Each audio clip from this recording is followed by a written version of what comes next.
My name is Max Gagliardi, and this is another Talk Energy Direct on March 7th, 2021. It's been another 3 weeks since I've done one of these. A lot's happened again. I need to start doing these more frequently, but it is tough to fit them in. I've been busy cranking out episodes. We've got episode 5, 6, and 7 that have released, which I'm very happy about. Some great guests that I'm going to recap on this direct message.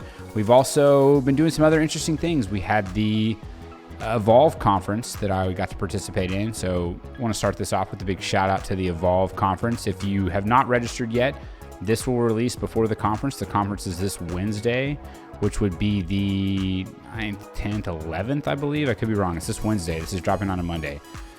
So if you haven't registered, sign up, listen in. I'm sure it'll be available after they record it or after they release it that day.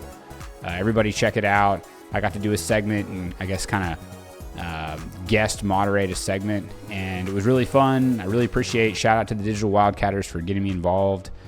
So that happened. A lot of other things have happened too, and I'm going to go into all of those, but a couple other shout outs. Number one, I want to give a shout out to my company, Encova Energy, Encova Energy Marketing, and Encova Midstream.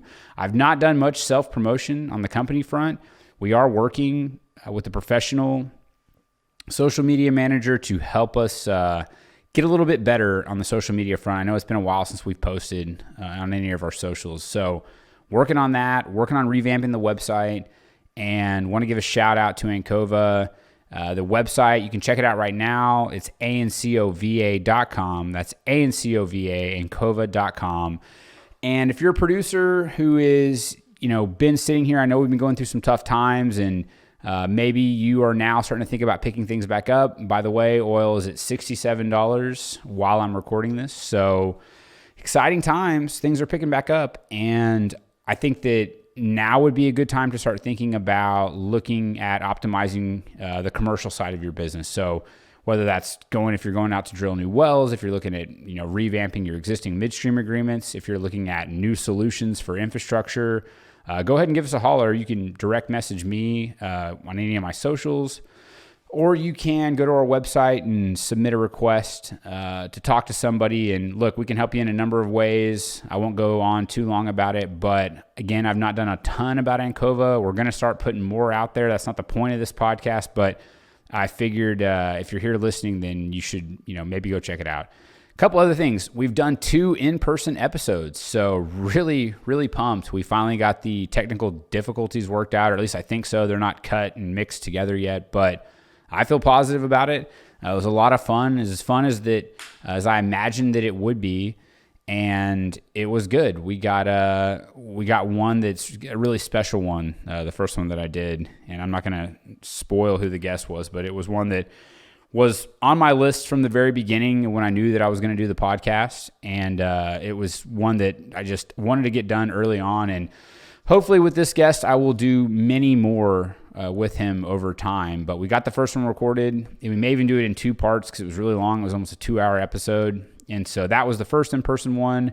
The second in-person one, I'll just spoil it. It was a Broken Bow exclusive edition Talk Energy podcast with my good friends, the Mockingbird Energy guys, and I will plug them too. They're not sponsoring this episode, but I'm going to plug them as if they were sponsoring this episode. Mockingbird Energy Partners.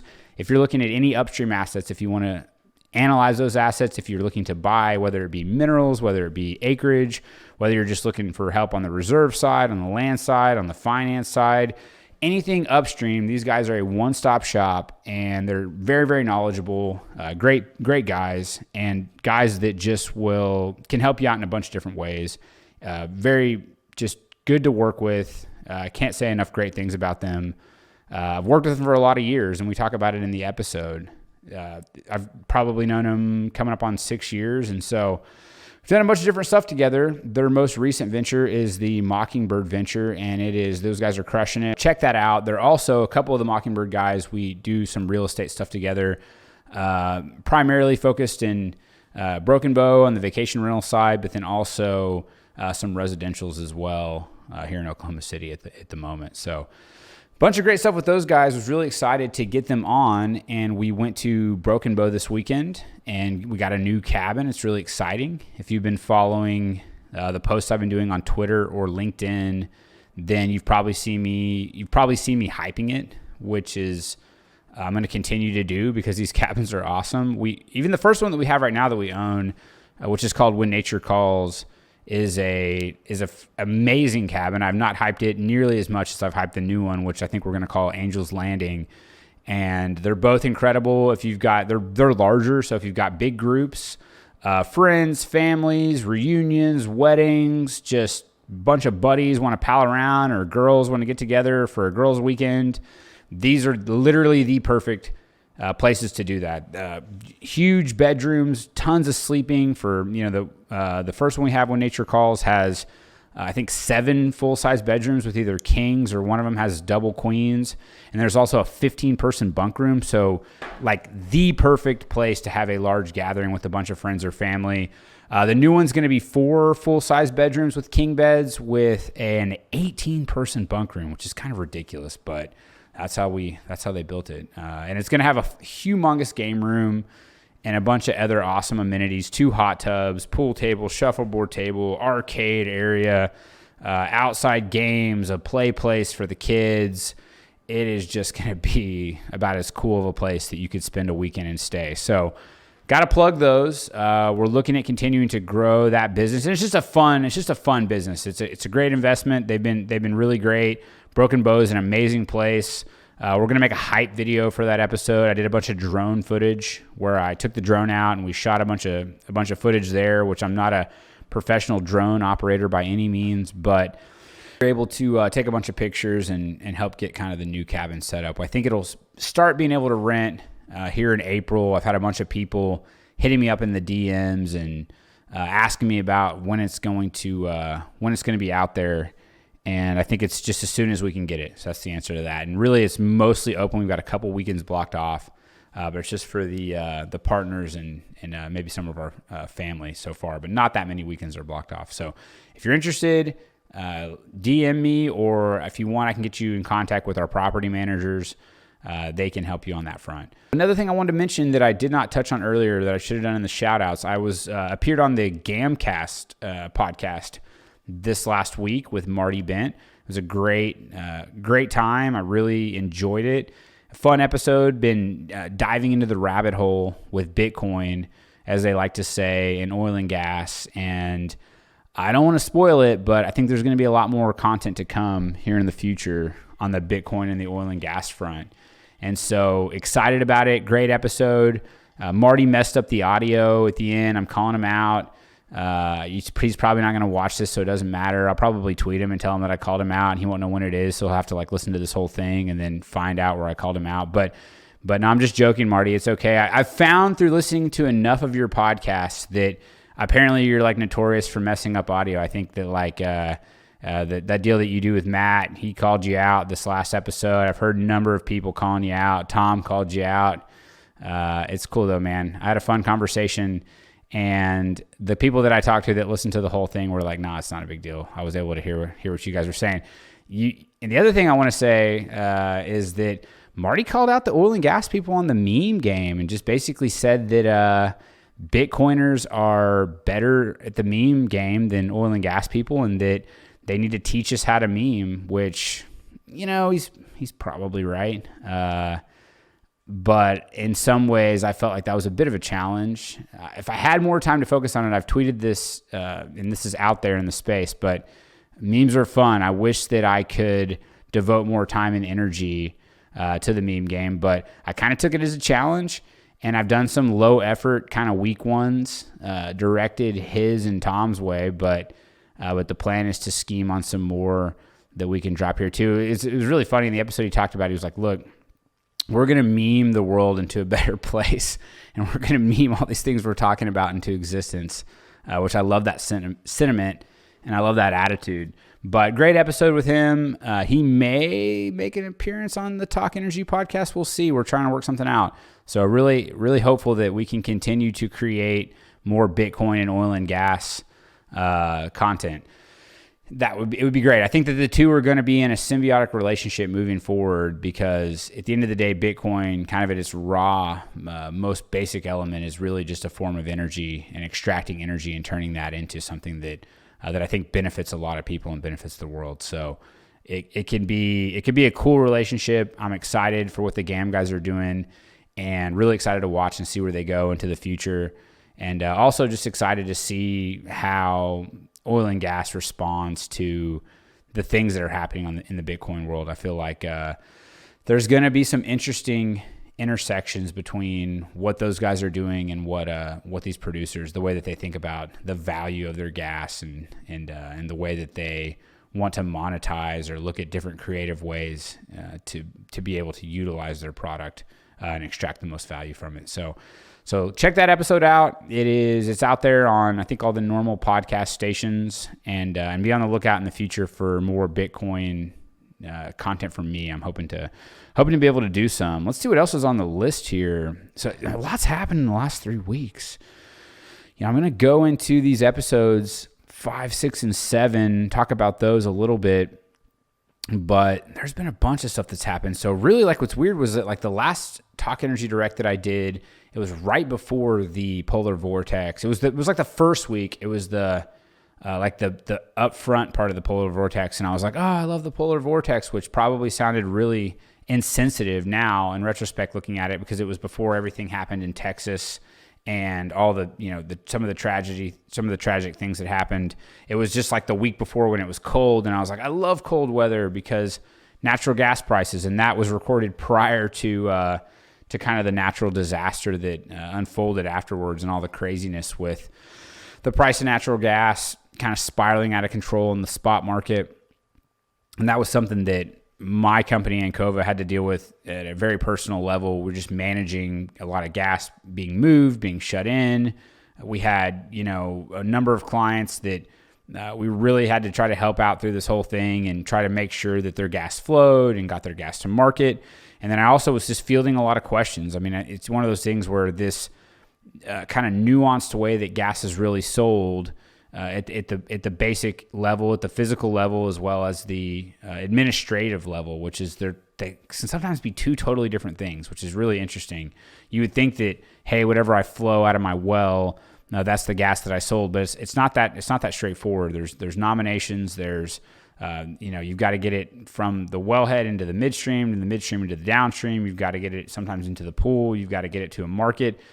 So there's a lot of things that can happen, and especially when you're in a historic kind of once-in-a-career type event, it was just a wild time. And I've given a shout-out to our people at Ancova, and I'll shout it out again here, but they did an incredible job.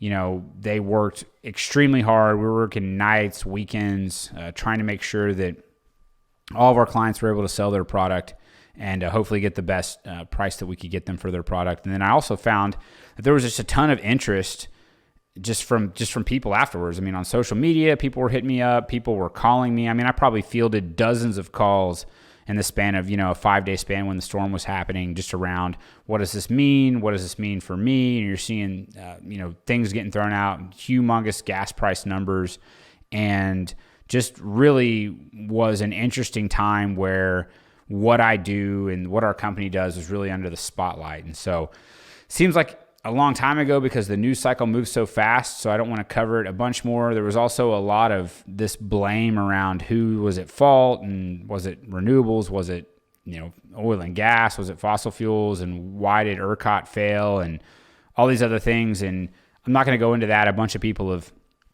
put out a bunch of great stuff around the numbers and the statistics, and social media and the mainstream media both have, as you would imagine, polar opposite takes. You've got some people blaming it on renewables. You've got some people blaming it on fossil fuels. And what I will tell you is that it is extremely nuanced, and that anybody that's making a blanket claim, blaming it on one person or another person, is probably not respecting the nuance of the situation. There was a lot of failures across the grid. And so it could be an entire episode. It would be a really interesting episode to do at some point with somebody who's an expert. I know there's a lot of people that know about a bunch of the different things around what happened with ERCOT, but that might be one that it may not be that topical because these things are usually delayed because I got a back order of episodes that I'm trying to release, but it's something that could spend a ton of time on that I don't have time to get into all the nuance here on this episode of Direct. So let's see, what else do we got? we've got, oh, this is exciting. So I mentioned it earlier briefly, but oil at $67, $67 oil. We're at that's almost what is that? Almost $100 swing. So it was at negative $36. So, and we're almost at 70. So yeah, basically we've seen oil swing in just a humongous way over the last 12 months, just a roller coaster ride. We also had the huge gas prices that I just mentioned. So the wild times. It's just really wild times. And it's one of those deals where I've been pretty bullish on the price of oil, even throughout all this. There's been a couple bullish narratives for me. One is the pent-up demand, which I've talked about before on the podcast. I've talked about it before, I think even on the directs. The other thing is just the lack of supply. The oil and gas industry in the U.S. was getting underinvested in prior to COVID and prior to all the things that happened in this last year. There was a flight of capital, and it was returns driven. It was driven off the public market and public sentiment. But I thought that there was a bull case prior to COVID from the lack of investment, and then it was more $60, $70 sustained kind of bullish feelings, even though it had been hovering at times much lower than that, $40, $50. And I just felt like the fundamentals, and again, I'm not a price, this is not what I do at the macro level. I'm more of a micro player in terms of the marketing side. But I just felt, that it was undervalued in terms of where it was, if you just follow the dollars. And so then you had COVID happen with the backdrop of the administration change and all just the money going into the energy transition and the renewables. And I've just been saying for about 6 months now, and I'm on the record via the podcast, that prices are going up. And I wish that I have exposure. Obviously, I've got some stocks that I trade in the energy space, although not a lot really, because my life is so focused on oil and gas, and I have so much exposure just via the work that I do. So I always felt like, well, I'm not going to bet a lot in the stock market with oil and gas stocks just because I'm already so exposed. So I don't have as much exposure as I wish just to the equity side, even though I've been predicting that prices are going to go up. But I really think that at this point, OPEC, they just, they're looking at us saying, look, these guys aren't investing. You can see where the public companies are at in the U.S., the majors. They're very, very, look at the last round of earnings calls. The amount of talk that was on those calls around things like carbon capture or the energy transition, or some of these majors swapping out board members to put people from the green side of things on their board. OPEC and Russia and these guys are looking at us saying, look, the narrative is not we're going to drill more wells. That's not the narrative. The narrative is we're going to invest in renewables and green technology. And so from a market share standpoint, they're excited. I can tell you OPEC is excited because they're going to let the price run, I think. We'll see. They can do anything that they want, and they've surprised us a lot in the past, but why wouldn't they let the price run?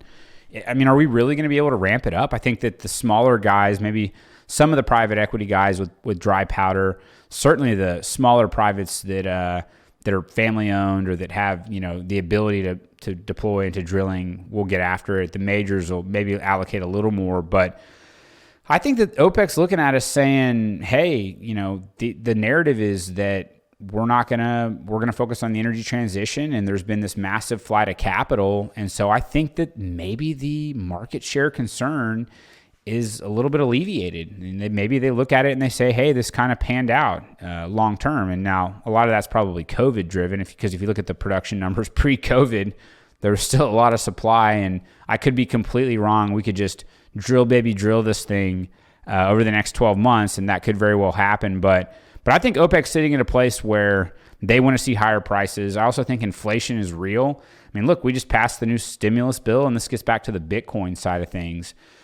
And the reality is inflation's happening. It's happening right now. Price of lumber has doubled. The price of copper has doubled. It's costing more money to do the basic things, to build things. And so, if you look at just commodities in general, they're up across the board.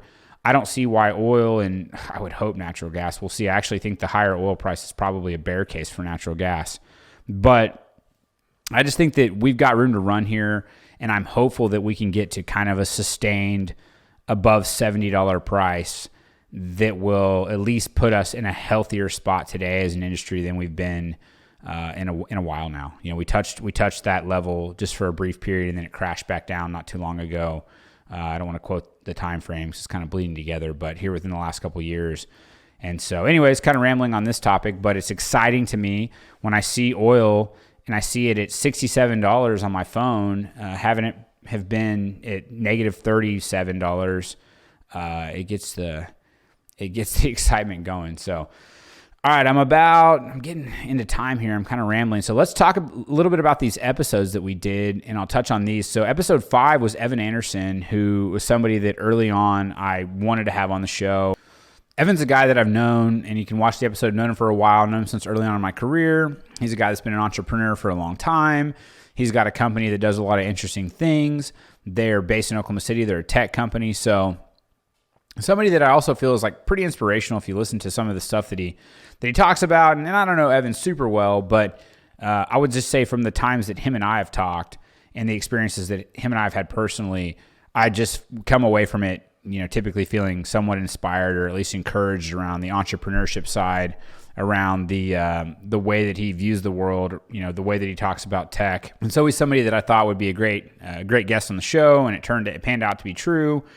We talked about a bunch of different things. We talked about the culture side of oil and gas and tech, and he had a lot of great perspective on that. Some of the things that he focuses on, like for example, for his business is really the rate of return on the investment in tech, and it can be very high in some instances, but why aren't people, utilizing technology in our space more so? And I think it's just, there's a lot of things, but the cyclical nature of the ups and downs and how that impacts us, I think that, can be a challenge. And he lays it out and has a couple different theses on why he thinks that is. But that was a great episode. And I try to run these creative, I've backed myself into a corner with trying to come up with creative episode names. And that one, Wizard of Osberg, I was just like giggled to myself about because I thought it was funny. But and I run them all. I run them past everybody. I didn't at first. I wasn't running them past people. And then I was like, wow, maybe I'm kind of like, trying to be creative, but maybe they're not funny. And I don't know. So I ran it past him. He was like, yeah, I think that's hilarious. Use it. So did that one. I thought that was a good episode. Turned out great. Max Germains was one that I recorded early on. And again, a guy, you can see the theme. And a lot of these first episodes are people that I've known in my career or worked with, which is great that they've agreed to come on and be a part of this experiment. But Max is a guy that is, I think, understated. He's not out there on social media kind of, putting posts out and being loud about it, but he's an extremely smart guy that knows this industry very, very well, and he's somebody that I just talk to a lot. And when we talk, it's always, I come away feeling like I learned something or that I got a different perspective. And he's a guy that I've just been fortunate enough to intersect with in my career. And he's somebody that it's a good episode. And we talked about a bunch of different things, and both him and Evan, it's funny, we both had in both of those episodes like a 2-hour conversation prior to recording the episode.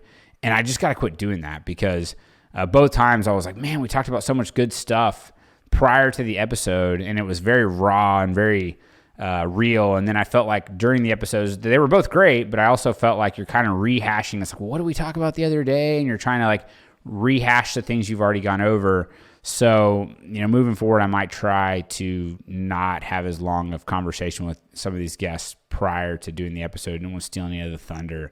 But that episode's great, titled To the Max. Obviously, they were both Max. And we're not just both Max, we're both Max G, which can be extremely confusing for anybody that's with us on like a conference call or that we're working on something. They're like, get us confused, and that's something that's happened quite a bit. So that was episode 6, and then episode 7 was Connor Prohaska. Connor's a guy that I have known for a while, but didn't know very well. Him and his little brother Joey, who's my age, who is a pledge brother of mine back at Oklahoma State, and a guy that was just a great friend. It still is a great friend, and somebody that is it was a roommate at one point, and just was very much instrumental in my college days. And we hung out all the time, and I got to know Joey's family, his mom and dad, his brothers, and just got to go. I used to go to their 4th of July. They did this big 4th of July bash. And so through that, met Connor. He would come to the football games, and he was at Texas A&M. And so had not, spent a ton of time around him, but the Prohaska clan they're a great group, and their family's awesome. And everybody in Joey and Connor's family is just fun to be around and fun to hang out with. And so just great people. And Connor, I knew kind of just through LinkedIn and maybe through talking to Joey a little bit, but just kind of had sort of tangentially followed his career and knew that he had done some time in the Navy. And then I think I knew that he had gone to law school. And then there was a period of time where I hadn't really followed what he was doing. And then saw him working for the Department of Energy, and then ultimately getting to a fairly senior leadership role in the Department of Energy.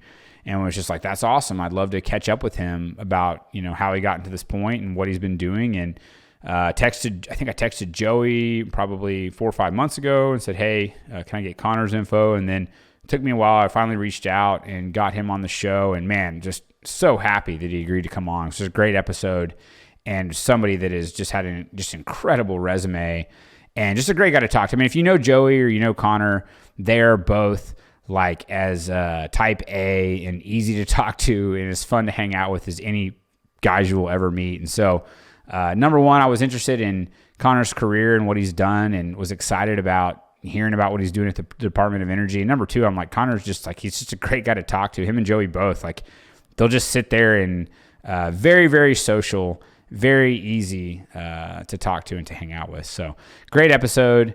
Energy of the State, which I struggled to come up with names on all of these. I don't know. That one kind of sounds like Enemy of the State, which I didn't even think of until my wife said it. I guess subconsciously I was like, Energy of the State. And my wife was like, sounds like it's Enemy of the State. And I was like, oh yeah, that does kind of sound like that. But no offense, Connor. I wasn't trying to call you like an enemy of the state. It just popped into my head and I needed a name. So I got that one done. So those are the episodes, and that's kind of what's been going on the last 3 weeks. There's been a bunch. There's been even more than that.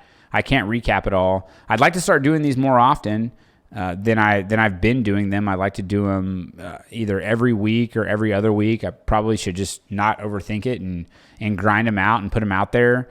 I think that getting the content out is probably more important than some kind of perfectionist thinking about it too much. And to be honest, I just one take these and then try to cut out a couple of the which I don't even do that on the second one. And then I try to just get them out and put it out into the world. I'm trying to every Monday get something out to you, whether that is an episode or whether that is one of these, which I don't know if it's as good as a real episode, but it is at least some content that gives you some context around what I'm doing and exciting things in the future. I say that every time, but a lot of good guests that have agreed to come on, a lot of good episodes that we've already recorded that we haven't released, new collaborations that I'm working on, new ideas for the show, just trying to think of new content ideas, honestly.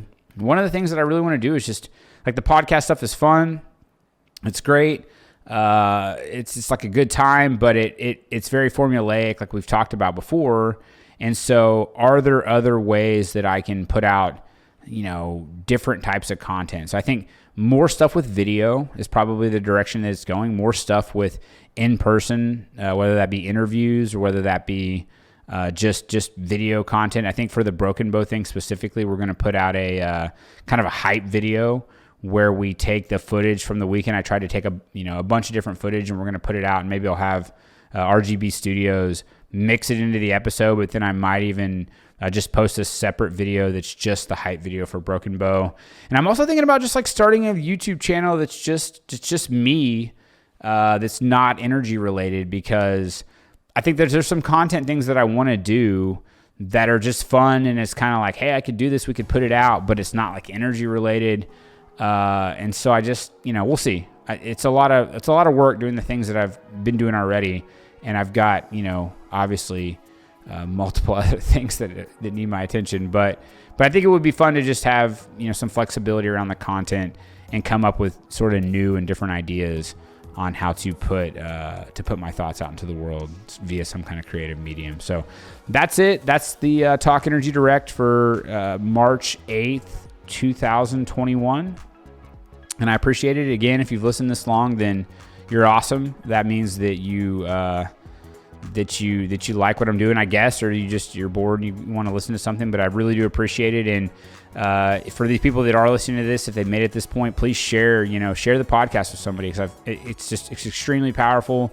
And the shares and the likes and those things, I don't want to beg for them every time, but it means a big deal and it really helps me out. So I appreciate you guys, and hopefully we can do more of these directs soon. And that's it. Thank you.